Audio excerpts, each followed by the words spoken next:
नमस्कार। सुबह 8 बजे के समाचारों में आपका स्वागत है। आपके साथ मैं पूजा पांडे। समाचारों का रुख करेंगे, पर उससे पहले एक नजर आज की हेडलाइंस पर। प्रधानमंत्री नरेंद्र मोदी का ऑस्ट्रेलिया दौरे का आज अंतिम दिन। सिडनी के एडमिरल्टी हाउस में प्रधानमंत्री का किया गया औपचारिक स्वागत।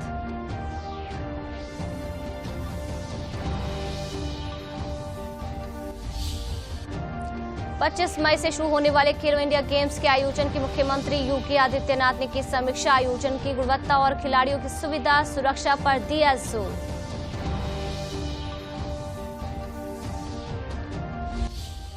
वाराणसी के जिला न्यायालय में ज्ञान वापस से जुड़े 7 मामलों की सुनवाई होगी। एक साथ हिंदू पक्ष की वादी महिलाओं ने एक साथ सुनवाई की थी मांग, जबकि अंजुमन इंतजामिया कमेटी ने दर्ज कराई थी आपत्ति।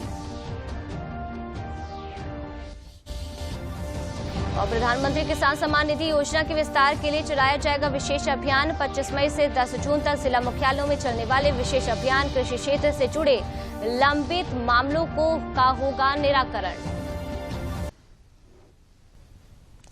और अब समाचार विस्तार से। ऑस्ट्रेलिया दौरे के अंतिम दिन सिडनी के एडमिरल्टी हाउस में प्रधानमंत्री नरेंद्र मोदी का औपचारिक स्वागत किया गया, जहां प्रधानमंत्री को गार्ड ऑफ ऑनर भी दिया गया। इसके बाद प्रधानमंत्री ने सिडनी में अपने ऑस्ट्रेलियाई समकक्ष के साथ द्विपक्षीय बातचीत की।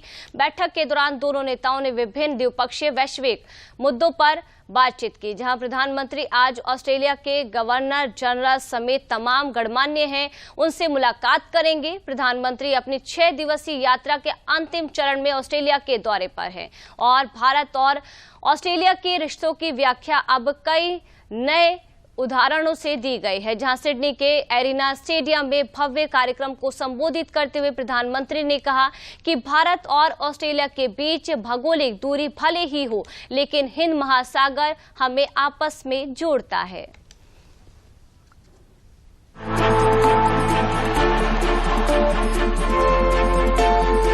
सिडनी के कुडॉस बैंक एरिना की ये तस्वीरें और वहां मौजूद भारतीय समुदाय के लोगों का जोश बता रहा है कि पीएम मोदी देश ही नहीं दुनिया में कितने लोकप्रिय हैं। लोगों से ठसाठस भरा स्टेडियम, गणपति बप्पा मोरिया, भारत माता की जय और मोदी मोदी के जमकर नारे।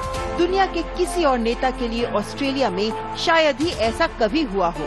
हालत ये रही कि कार्यक्रम में पीएम मोदी के साथ मौजूद ऑस्ट्रेलिया के प्रधानमंत्री एंथनी एल्बनीजी भी इस कार्यक्रम को देखकर भाव विभोर थे। एंथनी एल्बनीजी ने भारतवंशियों के बीच संबोधन में पीएम मोदी की जमकर तारीफ करते हुए उन्हें बॉस बताया और कहा कि उनका स्वागत करना सौभाग्य की बात है।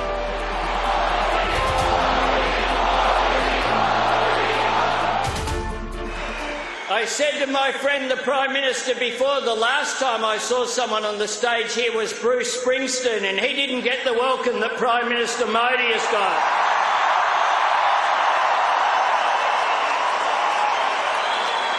Prime Minister Modi is the boss.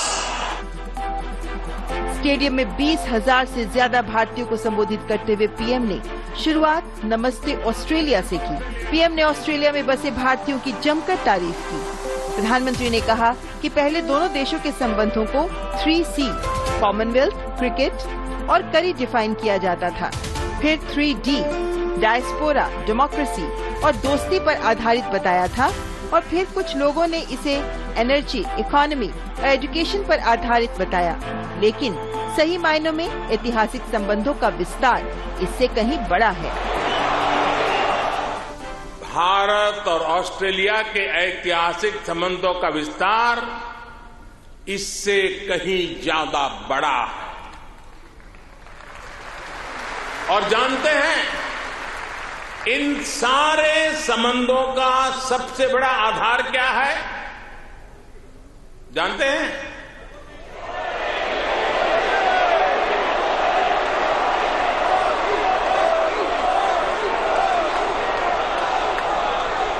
जी नहीं,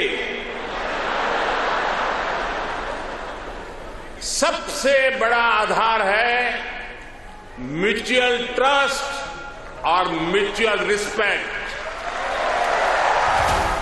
पीएम मोदी ने भारत की विकास यात्रा का जिक्र किया और कहा कि भारत के पास संसाधनों की कमी भी नहीं है। आज दुनिया की सबसे बड़ी और सबसे युवा टैलेंट फैक्ट्री किसी देश में है तो वो है भारत।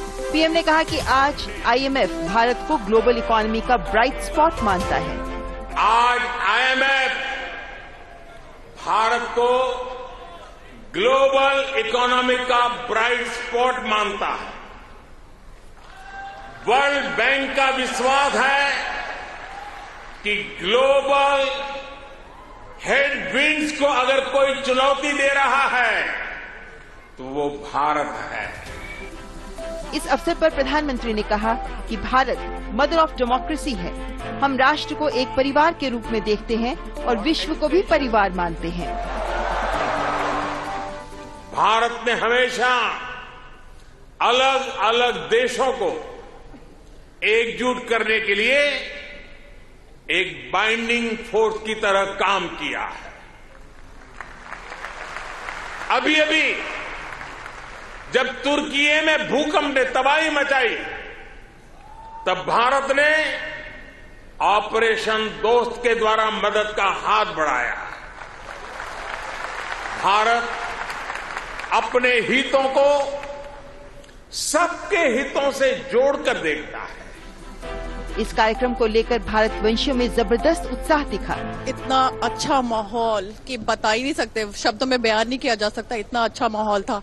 और ऐसा मौका ऑस्ट्रेलिया में सिडनी में रहते हुए हमें बहुत कम मिलता है। फील सो कनेक्टेड, ऐसा लग रहा था कि पूरे भारत के दर्शन हो गए। और उसके बाद जो सबका वेलकम स्पीच दिखाया कि ये पंजाब से, ये उत्तर प्रदेश से, ये महाराष्ट्र से, वो सब कुछ ऐसा था जो हमने इमेजिन नहीं किया था। स्टेडियम में पीएम मोदी के आने से पहले भव्य सांस्कृतिक कार्यक्रम हुआ। सांस्कृतिक और रंगारंग कार्यक्रमों के जरिए पीएम मोदी का स्वागत किया गया। यही नहीं, एयरक्राफ्ट की मदद से पीएम मोदी के स्वागत में सिडनी में आसमान में वेलकम मोदी लिखा गया।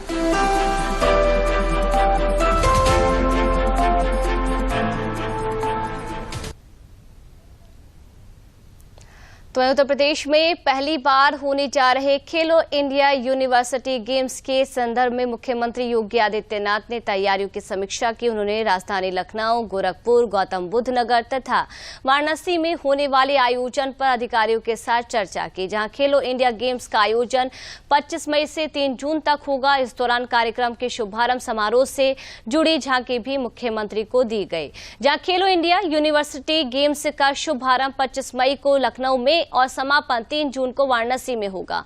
मुख्यमंत्री ने कहा कि उत्तर प्रदेश तीसरे खेलो इंडिया यूनिवर्सिटी गेम्स की मेजबानी कर रहा है। उन्होंने कहा कि बाहर से आने वालों बच्चों के रहने, खाने और सुरक्षा की बेहतर व्यवस्था होनी चाहिए। उनके आयोजन स्थल पर पहुंचने के लिए संसाधन की भी समुचित व्यवस्था की जाए। जहां मुख्यमंत्री ने कहा कि बाहर से आने वाले खिलाड़ी यदि आयोजन स्थलों पर कहीं घूमने जाना चाहे तो उनकी सुरक्षा की भी समुचित व्यवस्था की जाए। बैठक में प्रदेश के खेल मंत्री गिरीश चंद्र यादव, मुख्य सचिव दुर्गा शंकर मिश्र और अपर मुख्य सचिव खेल नवनीत सहगल समेत प्रशासन, पुलिस और खेल विभाग से जुड़े अधिकारी मौजूद रहे।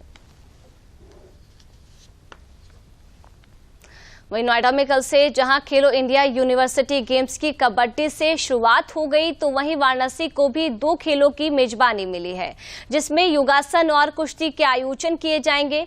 कुश्ती का आयोजन 26 मई से लेकर 29 मई तक आयोजित किए जाएंगे। वहीं योगासन 1 से लेकर 3 जून तक चलेगा, जिसको लेकर तैयारियां जोरों पर है। BHU गेट से लेकर IIT जिमखाना तक खेलो इंडिया के पोस्टर बैनर लगाए गए हैं। वहीं इसमें भाग लेने वाले खिलाड़ी भी लगातार अभ्यास करते हुए देखे जा सकते हैं। खिलाड़ियों के मानसिक संतुलन बनाए रखने के लिए उन्हें योग भी कराया जा रहा है। खेलो इंडिया यूनिवर्सिटी गेम में बनारस से कुश्ती के कुल 5 खिलाड़ी भाग ले रहे हैं, जिसमें 1 महिला व 4 पुरुष शामिल हैं।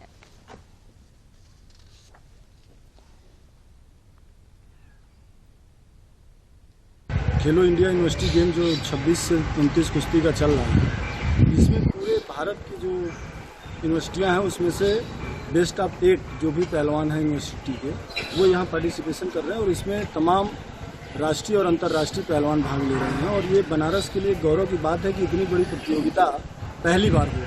कितना एक्सपीरियंस मिलता है, अच्छे प्लेयर यहाँ इंटरनेशनल प्लेयर आते हैं, सब भारत से चुने हुए मेडलिस्ट रहते हैं यहाँ पे, तो काफ़ी अच्छा लगता है इनके साथ खेलने को, उनसे कुछ सीखने को मिलता है हमें। सरकार बहुत अच्छी स्कीम लाई है खेलो इंडिया के, इससे पहले कभी था नहीं, तो तो लाई है, तो कंपटीशन बढ़ा है, लड़कों को अच्छा मौका मिल रहा है खेलने के लिए, काफ़ी सुविधा मिल रही है। खेलो इंडिया यूनिवर्सिटी गेम का आयोजन जो 21 खेलों में जो है पूरे उत्तर प्रदेश में 4 जिलों जैसे बनारस, लखनऊ, गोरखपुर और नोएडा, और एक खेल जो है दिल्ली में आयोजित हो रहे हैं जो शूटिंग का है। इसमें जो है 4,705 खिलाड़ी, लगभग 200 यूनिवर्सिटी जो पूरे भारत वर्ष की यूनिवर्सिटियां हैं, 200 यूनिवर्सिटी के एथलीट इसमें पार्टिसिपेट कर रहे हैं।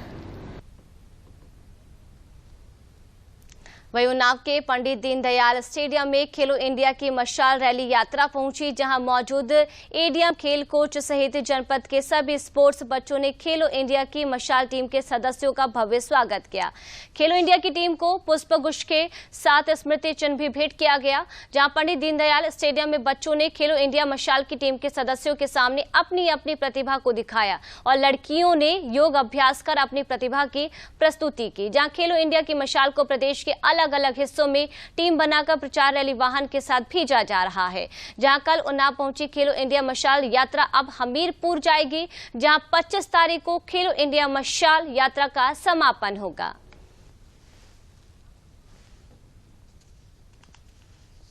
मनोहरा में नेहरू युवा केंद्र के लोगों ने इनका स्वागत किया। उसके बाद राजकीय पॉलिटेक्निक दही चौकी है, वहां पर इनका स्वागत सम्मान हुआ। उसके बाद हम लोग यहाँ पर पंडित दीनदयाल उपाध्याय स्पोर्ट्स स्टेडियम में इनका यहाँ पे एक कार्यक्रम जो आयोजित हुआ है, वो सब खेल को बढ़ावा देने के लिए था कि हमारे यहाँ के देश के बच्चे, जिले के बच्चे खेलों के प्रति जागरूक हों। और हमारे यहाँ उत्तर प्रदेश सरकार का भी यही उद्देश्य है कि खेल यहाँ बढ़े, खेलेगा इंडिया, बढ़ेगा इंडिया। इसी थीम के तहत इन्होंने इस चीज़ को शुरुआत करी है। इसका उद्देश्य है कि बच्चों में, हमारे खिलाड़ियों में उत्साह का वर्धन करना है कि ये लोग खेलें और प्रसन्न रहें और देश का नाम, अपने प्रदेश का नाम और अपने जनपद का नाम और कुल का नाम रोशन करेंगे। वहीं वाराणसी के जिला न्यायालय में ज्ञान वापसी से जुड़े 7 मामलों की सुनवाई एक साथ होगी। इस बारे में जिला जज अजय कृष्ण विश्वेश ने आदेश दिया है, जहां ज्ञान वापसी से जुड़े 7 मामलों की एक साथ सुनवाई किए जाने को लेकर सोमवार को हुई सुनवाई के बाद जिला अदालत ने स्थानांतरण आदेश को स्वीकार कर लिया है। ऐसे में विभिन्न अदालतों में चल रहे ज्ञान वापसी से जुड़े सभी मामले अब वाराणसी के जिला न्यायालय में आ जाएंगे। हिंदू पक्ष की वादी महिलाओं ने सभी मामलों को एक साथ सुनने के लिए प्रार्थना पत्र दिया था। इससे पहले हिंदू पक्ष की वादी महिलाओं के द्वारा ज्ञान वापसी से जुड़े सभी मामलों को एक साथ सुनने के लिए जिला न्यायालय में दिए गए प्रार्थना पत्र पर अंजुमन इंतजामिया कमेटी ने आपत्ति दर्ज करवाया था। अंजुमन इंतजामिया ने स्थानांतरण के मांग के आवेदन को गलत तथ्य पर आधारित होने की बात कही थी।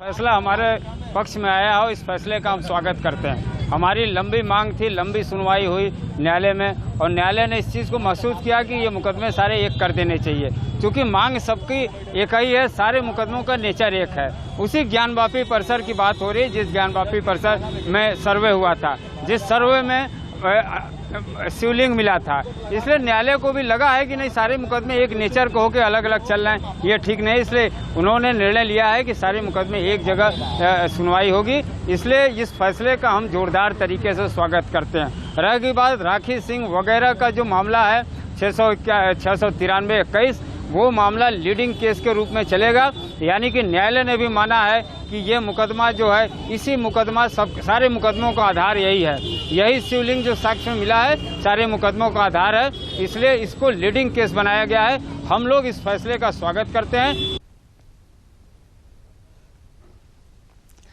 प्रधानमंत्री किसान सम्मान निधि योजना के विस्तार के लिए 24 मई से 10 जून तक विशेष अभियान चलाकर किसानों को लाभ पहुंचाया जाएगा। जहां राजधानी लखनऊ में आज कृषि मंत्री सूर्य प्रताप शाही ने बताया कि इस अभियान के तहत गांव से लेकर तहसील और जिला मुख्यालय पर विशेष कैंप लगाए जाएंगे, जिनमें आधार कार्ड, बैंक खातों को खुलवाना और कृषि क्षेत्र से जुड़े विभागों में लंबित कार्यों को निपटाया जाएगा। उन्होंने बताया कि प्रधानमंत्री द्वारा 4 साल पहले शुरू की गई किसान सम्मान निधि योजना के तहत 6,000 रुपए वार्षिक किसानों को दिया जाता है। इस योजना का और विस्तार किया जाना है। जो किसान इस लाभ से वंचित हैं, उन्हें जोड़ने के लिए इस अभियान को शुरू किया जा रहा है। पीएम किसान सम्मान निधि योजना आदरणीय प्रधानमंत्री जी ने लगभग 4 साल पहले इसको प्रारंभ किया था और उस योजना के भीतर ये व्यवस्था की थी कि हर फसल के पहले किसानों को उनकी फसल को लगाए जाने के लिए इनपुट्स के लिए एक व्यवस्था स्थायी किया जाए, जिससे कि उनकी खेती अच्छे से हो सके और आमदनी बढ़ाई जा सके। और इसलिए हर 4 महीने पर 2,000 रुपये और 1 वर्ष के भीतर 6,000 रुपये किसानों को आर्थिक रूप से सहयोग दिए जाने के लिए भारत सरकार ने निर्णय किया। उत्तर प्रदेश सरकार ने योगी आदित्यनाथ जी के नेतृत्व में हम लोगों ने यह प्रयास किया, जिसके माध्यम से 2 करोड़ 63 लाख किसानों को हम लोग इस योजना के भीतर आच्छादित कर सके थे। और पिछले जो हमारी किस्त गई है 13वीं किस्त थी, 13वीं किस्त तक 55,882 करोड़ रुपए की धनराशि किसान भाइयों को इसके माध्यम से उनके खातों में ट्रांसफर की जा चुकी है। भारत सरकार ने एक गाइडलाइंस जारी किया है, जिसके भीतर 3 चीजों को उन्होंने आवश्यक कर रखा है कि पीएम किसान की 14वीं किस्त उन्हीं किसान भाइयों को उपलब्ध हो पाएगी जो समस्त कृषकों के भूमि का विवरण का दर्ज होना, दूसरा उनके KYC से पूर्ण होना और तीसरा समस्त कृषकों के खातों की आधार सीडिंग NPCI लिंकिंग होना। एक दिवसीय दौरे पर चंदौली आए केंद्रीय भारी उद्योग मंत्री व स्थानीय सांसद डॉक्टर महेंद्र नाथ पांडेय ने पत्रकारों से बातचीत में नोटबंदी को RBI की प्रक्रिया बताया है। उन्होंने कहा है कि रिजर्व बैंक समय समय पर इस तरह के कदम उठाता रहता है। वहीं केंद्रीय मंत्री ने कश्मीर में हुए G20 सम्मेलन पर पाकिस्तान के विरोध के सवाल पर कहा है कि प्रधानमंत्री नरेंद्र मोदी ने दुनिया के सामने नए कश्मीर की तस्वीर पेश की है। भारत ने सम्मेलन में आए विदेशी डेलीगेट को वर्तमान में वहां शांति, आर्थिक उन्नति व सुव्यवस्था का दर्शन कराया है। इससे पाकिस्तान को आपत्ति हो रही है और अंतर्राष्ट्रीय स्तर पर उसके दाव खोखले साबित हो रहे हैं। पाकिस्तान का विरोध उसकी बुखलाहट का नतीजा है। दुनिया के सामने कश्मीर में जो वर्तमान शांति, आर्थिक उन्नति, सुव्यवस्था है, उसका दर्शन इस बैठक के माध्यम से जो दुनिया को हो रहा है, उससे पाकिस्तान की आपत्तियां, उसके दावे खोखले साबित हो रहे हैं। इसलिए पाकिस्तान की बौखलाहट है और दुनिया ने आज के कश्मीर की सही तस्वीर इन बैठकों के माध्यम से दुनिया के सामने। संघ लोक सेवा आयोग ने कल सिविल सेवा परीक्षा 2022 का परिणाम घोषित कर दिया है, जहां परीक्षा परिणाम में लड़कियों ने बाजी मारी है। शुरुआत के 4 स्थानों पर लड़कियों ने कब्जा जमाया है, जहां ग्रेटर नोएडा की जलवायु विहार की रहने वाली इशिता किशोर ने सिविल सेवा परीक्षा में सर्वोच्च स्थान प्राप्त किया है। इशिता ने अपनी सफलता का श्रेय अपने माता पिता और गुरुजनों को दिया है। उन्होंने कहा है कि परीक्षा में शामिल होने वाले सभी अभ्यर्थियों को धैर्य के साथ परीक्षा की तैयारी करनी चाहिए। इशिता का परीक्षा परिणाम घोषित होते ही उनके घर पर बधाई देने वालों का तांता लग गया और जश्न का माहौल दिखाई पड़ा, जहां प्रदेश के मुख्यमंत्री योगी आदित्यनाथ ने सभी अभ्यर्थियों को बधाई देते हुए ट्वीट किया है। योगी आदित्यनाथ ने लिखा है कि यूपीएससी की प्रतिष्ठित सिविल सेवा परीक्षा 2022 में सफल सभी अभ्यर्थियों को बहुत बहुत बधाई। पूर्ण विश्वास है कि आप सभी नेशन फर्स्ट की भावना, अटूट कर्तव्य निष्ठा व पूर्ण पर प्रतिबद्धता के साथ आत्मनिर्भर भारत के निर्माण में अपना अमूल्य योगदान देंगे।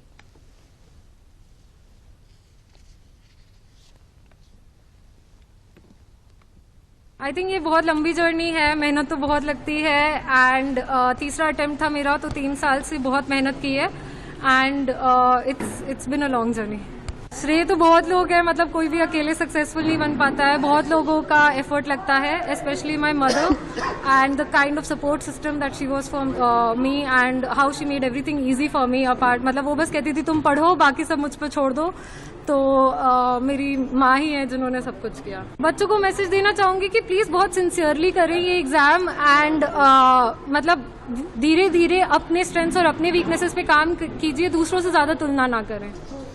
Thank you. नंबर 1 रैंक किया है तो ये तो बहुत बड़ी खुशी है हमारी फैमिली के लिए और हमारे सबके लिए, क्योंकि नंबर 1 इज नंबर 1। तो इसकी खुशी का तो मैं बयान नहीं कर सकती हूँ। It's a very big thing. और आज तक जो भी हमने, ऐसा लगता है कि जो भी हमने विश किया हो भगवान से, जो अच्छे काम किए हैं उसका अगर कुछ मिला है तो तो वहीं उत्तर प्रदेश पुलिस में सेवारत बरेली में सीओ के पद पर तैनात प्रयागराज के मूल निवासी श्री राजकुमार मिश्रा की बेटी स्मृति मिश्रा ने यूपीएससी 2022 की परीक्षा में देश में चौथी रैंक हासिल की है। उन्होंने न सिर्फ अपने पिता का बल्कि प्रदेश का मान भी बढ़ाया है। बेटी ने जब फोन पर अपने आईएएस बनने की सूचना पर अपने पिता को दी तो उनकी खुशी का ठिकाना ना रहा। स्मृति मिश्रा इन दिनों दिल्ली में रहकर लॉ की पढ़ाई कर रही हैं। उनके बड़े भाई लोकेश मिश्रा दिल्ली हाईकोर्ट में वकालत करते हैं। स्मृति मिश्रा अपनी मां के साथ दिल्ली में अपने भाई के पास हैं। स्मृति मिश्रा के पिता ने बेटी की सफलता का श्रेय बेटी की मेहनत और उसकी मां के सहयोग को दिया है।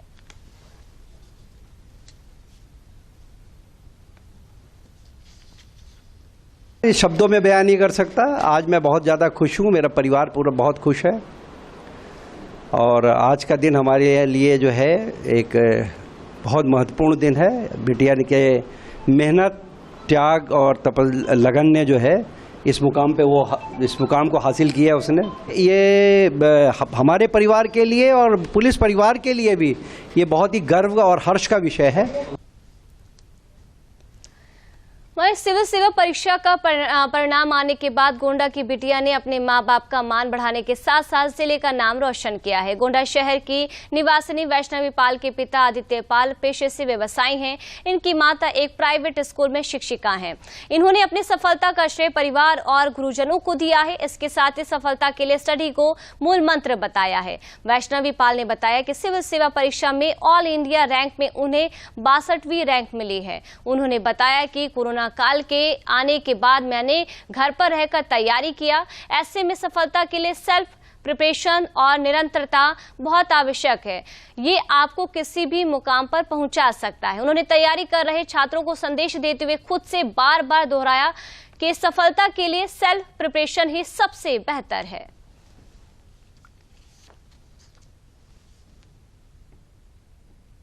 मेरी सिविल सर्विसेज एग्जामिनेशन 2022 में ऑल इंडिया रैंक 62 आई है। एज ऑफ नाउ बहुत अच्छा लग रहा है और साथ में बहुत ही एक्साइटिंग लग रहा है कि फ्यूचर में जो करने का सोचा है वो करने का मौका मिले। ये मेरा 4th अटेम्प्ट था, 3rd मेंस, 2nd इंटरव्यू। वहीं अलीगढ़ में आज 23 मई को निज स्कूल में प्रथम स्वतंत्रता संग्राम के क्रांतिकारी शहीद नारायण पंडित का 166वां बलिदान दिवस मनाया गया। इस अवसर पर स्कूली बच्चों को आजादी की गौरव गाथा सुनाई गई। साथ ही सेनानी परिजनों को सम्मानित किया गया।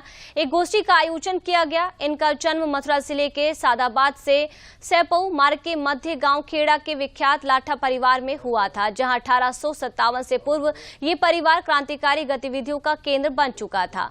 नारायण पंडित को 20 मई 1857 मदार गेट पुलिस चौकी पर फांसी दे दी गई थी।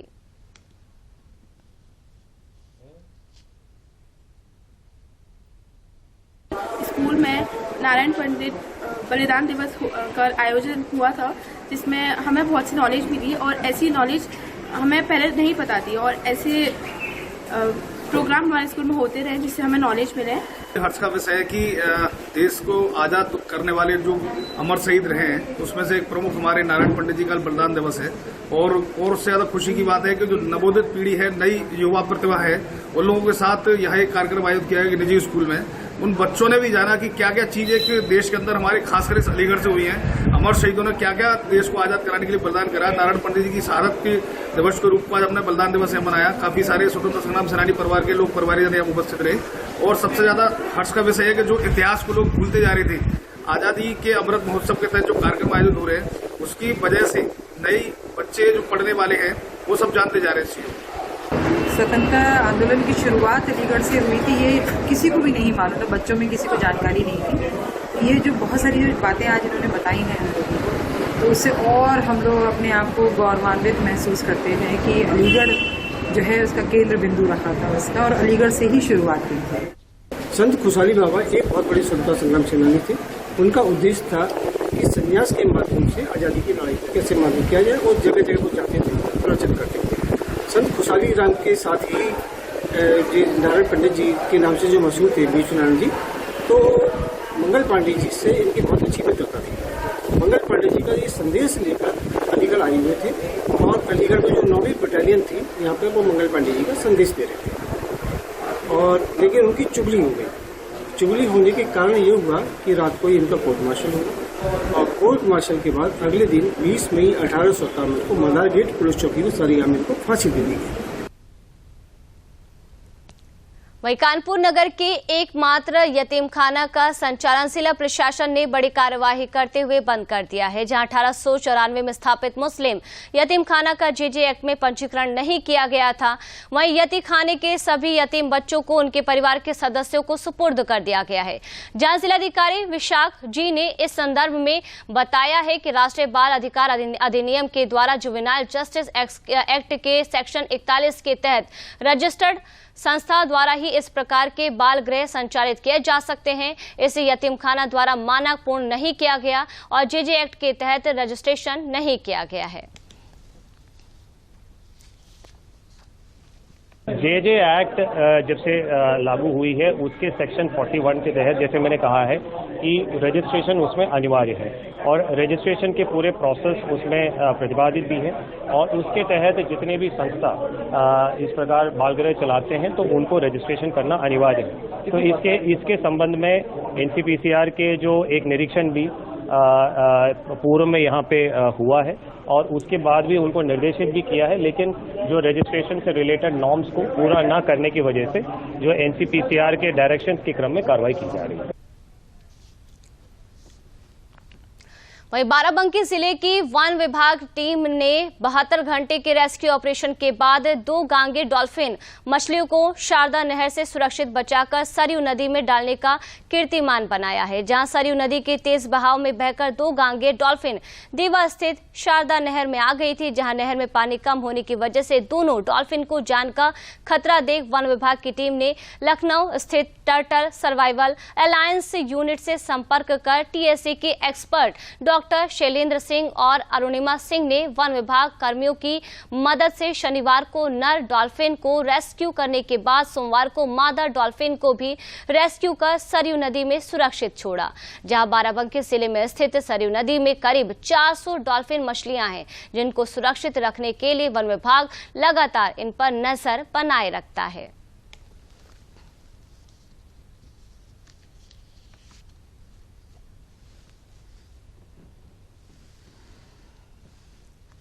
बहुत बड़ी सी डॉल्फिन इधर से उधर जा रही हैं, देख के काफ़ी अच्छा लग रहा था। इधर से उधर वो जा रही थी, तो फिर हम लोगों ने वीडियो शूट करके उसको वायरल किया। तो फिर कल पता लगा कि शाम को देर रात उसको जो है रेस्क्यू हुआ है और देर होने की वजह से एक मछली को उन्होंने सुबह रेस्क्यू किया। नर और एक मादा जोड़ा भटक करके शारदा कैनाल में आ गया था और दोनों ही मतलब जो है डॉल्फिन से जो है सफलतापूर्वक रेस्क्यू करके इनके हैबिटेट में जो है घाघरा नदी में छोड़ा जा चुका है। वहीं मोदी सरकार के 9 वर्ष में उत्तर प्रदेश में तमाम विकास के कार्यों को गति मिली है, जिससे लोगों का जीवन बदल गया है। राजधानी लखनऊ से गाजीपुर तक बना पूर्वांचल एक्सप्रेसवे पूरे क्षेत्र की तस्वीर को बदल दिया है।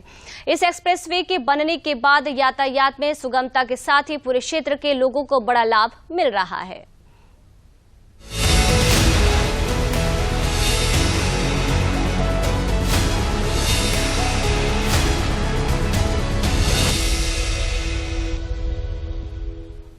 उत्तर प्रदेश के पूर्वांचल क्षेत्र के विकास में पूर्वांचल एक्सप्रेसवे बहुत ही अपना बड़ा महत्व रखता है। 340 किलोमीटर लंबा ये एक्सप्रेसवे प्रधानमंत्री नरेंद्र मोदी ने जिसका उद्घाटन किया था और उन्होंने ही इसका शिलान्यास किया था। इस एक्सप्रेसवे का लाभ गरीब को भी होगा और मध्यम वर्ग को भी। किसान की इससे मदद होगी और व्यापारी के लिए भी सुविधा होगी। इसका लाभ श्रमिक को भी होगा और उद्यमी को भी हो, यानी दलित, वंचित, पिछड़े, किसान, युवा, मध्यम वर्ग, हर व्यक्ति को इसका फायदा होगा। निश्चित रूप से पूरे पूर्वांचल क्षेत्र के लिए। और अंत में एक नजर आज की हेडलाइंस पर। प्रधानमंत्री नरेंद्र मोदी का ऑस्ट्रेलिया दौरे का आज अंतिम दिन। सिडनी के एडमिरल्टी हाउस में प्रधानमंत्री का किया गया औपचारिक स्वागत।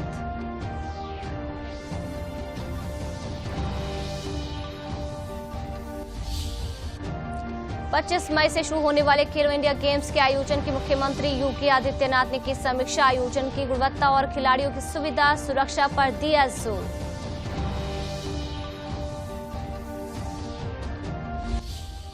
वाराणसी के जिला न्यायालय में ज्ञान वापस से जुड़े 7 मामलों की सुनवाई होगी। एक साथ हिंदू पक्ष की वादी महिलाओं ने एक साथ सुनवाई की थी मांग, जबकि अंजुमन इंतजामिया कमेटी ने दर्ज कराई थी आपत्ति।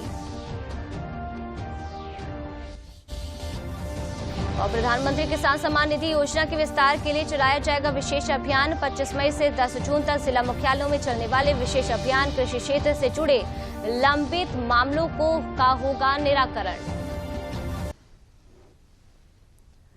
समाचारों में मेरे साथ फिलहाल के लिए इतना ही। नमस्कार।